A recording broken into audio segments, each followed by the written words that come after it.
Sweep, mop, wax. Sweep, mop, wax. How did I get to a place in my life where at 45 years old, I find employment as a low paid janitor for a school system in New York City? As I mop the tiled floor of this century old institution, I begin to feel as if I'm a loser. What choices did I make to get me to this low point in my life? I'm feeling like I'm making $15 an hour. I have a comprehensive benefit package, and overall, I'm working a pretty decent job doing things the right way. With all that said, why am I not content? People in my hood call me born. I was raised in Queens, New York, and my parents always raised me to be a good kid. I took school seriously and did my best to make sure that I did well. Being the eldest of 8 children, things were pretty scarce in my household. Nevertheless, we were still able to survive, and I would consider us to be a very tight knit family. About 3 years after my younger brother was born, my youngest brother actually, my father walked out of the picture. To this day, I still don't know exactly why he left. What I do know is that he left a young woman with 8 young children, all under the age of 15 in a state of constant struggle. I saw my mother working 3 jobs, barely ever getting time to rest. Her work consisted mainly of cleaning white folks' houses over in Long Island. Beyond those jobs, she also used our house as a source of income. We were the first Caribbean family in my block, and my mother took full advantage of her unique cooking style that captured the hungry mouths of people in our neighborhood who were looking for our cuisine at their parties and events. My mother also created beautiful dolls with elaborate dresses that were nothing more than toilet paper concealers for bathrooms. With these 2 trades plus her 3 jobs, my mother was able to completely take care of a 9 people household, 10 if you count our dog Jack. With all this said, my mother was the epitome of a hustler. She was able to do so much with so little at her hand. Seeing her struggle and work hard, I realized as the eldest it was time for me to stand up and get involved in our household economics. I wanted to man up. I started out my career the normal way. I got a job at a local Roy Rogers and worked really hard after school there.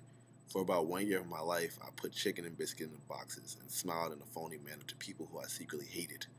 I stood there working for chump change and I felt like I wasn't advancing. Why is it that the people who came into this establishment could afford to have the nice things, but I couldn't? For the last 3 months of employment, I began to steal money from the cash register. I started off low and worked my way to a point where I was making almost $50 a day. I would walk to I would walk by tables where patrons sat, and as soon as they got up to use the bathroom, I would steal their wallets. Eventually, it all caught up to me, and I was fired from Roy Rogers. But by that time, I had already made a huge realization: working is for suckers, and I can make much, much more, much easier ways. By the age of 18, I became one of the most prevalent boosters in Queens. I had people from all walks of life coming to buy things from me, from the young teacher who just needed those Calvin Klein jeans, to the dudes in the hood who wanted a nice pair of Pro Keds or Adidas, to the man who was about to be married and needed an engagement ring for his wife, to the pastor who needed a new stereo system for his Cadillac. I was the supplier of the urban world.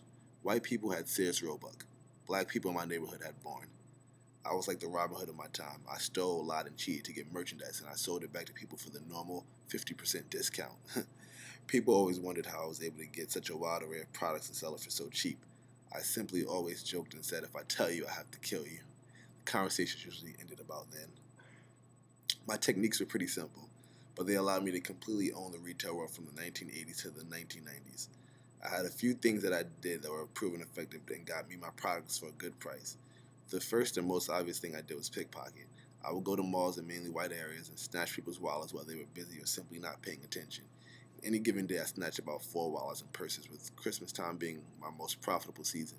There were tons of people with money, and there were tons of people back in my hood who needed products, so I was at a point of high supply and high demand.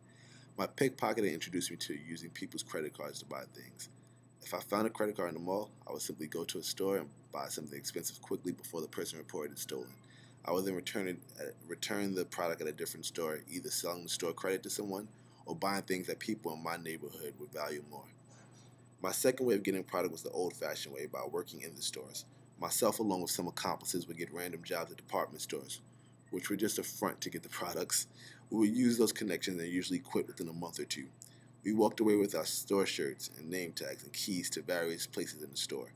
Using this, we were able to come into department stores inconspicuously and get more items without anyone noticing. It was the perfect scheme and we never got caught. I had keys to all the big stores, and by this time in the game, I was making about $3,000 a week, if not more.